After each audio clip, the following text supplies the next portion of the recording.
When driving on open ground, following a few simple guidelines will help you make progress while minimizing damage to the terrain.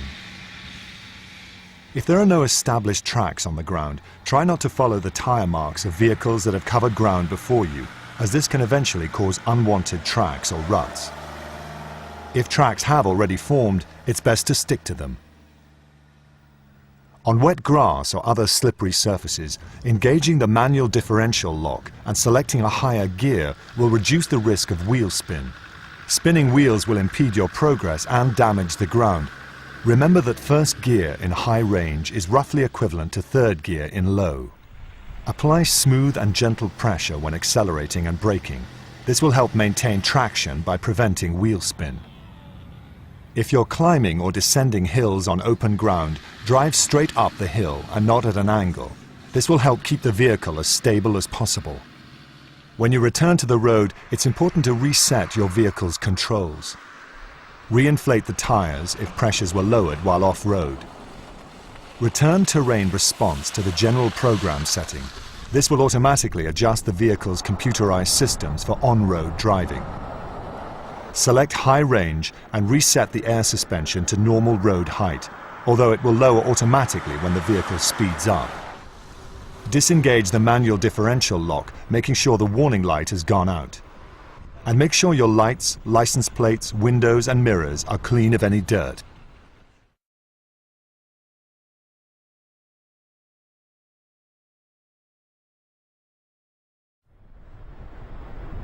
It's particularly important to make the correct preparations when driving over difficult, rocky terrain. You should select the lowest possible gear in the transmission's low range if fitted to give you better low-speed control. With terrain response, you should select the dedicated rock crawl mode, and vehicles with air suspension should be raised to the off-road height. Try to be aware of the position of your wheels and ground clearance as you approach each obstacle. It's a good idea for someone to check your progress from outside the vehicle, acting as a marshal to guide you on the best course. It's wise to keep your thumbs on the outer rim of the steering wheel. This will help prevent any injury should there be any sudden kickback. Use only the lightest throttle pressure and don't let the clutch slip. This will let the vehicle crawl forward smoothly rather than moving in sudden lurches, so increasing your control. If your Land Rover has traction control, you will gain the most benefit from maintaining the throttle at a low engine speed. Drive will automatically be diverted to the wheels with the most grip, typically those in contact with the ground. Your 4x4 information display will indicate if the wheels are at the limit of their suspension travel, the point at which traction control is most likely to operate. In this way, your Land Rover can achieve gentle, controlled progress over particularly rough and uneven ground.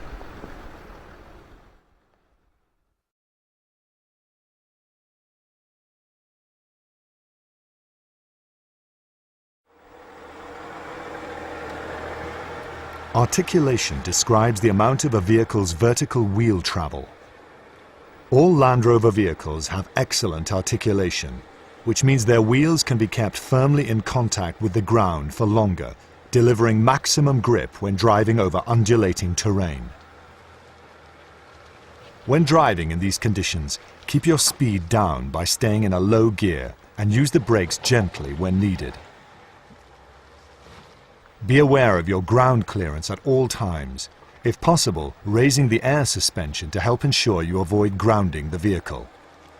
Land Rover models that feature air suspension are also equipped with cross-link valves.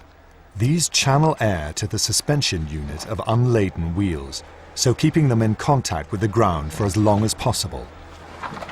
You will find that your vehicle's traction control is likely to operate in these conditions.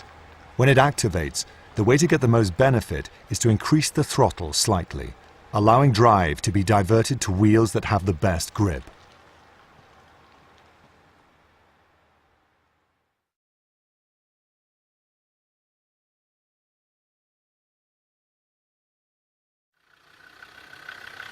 There is a right and a wrong way to tackle a deep ditch. If you drive into a ditch straight on, you risk damaging your vehicle and getting stuck.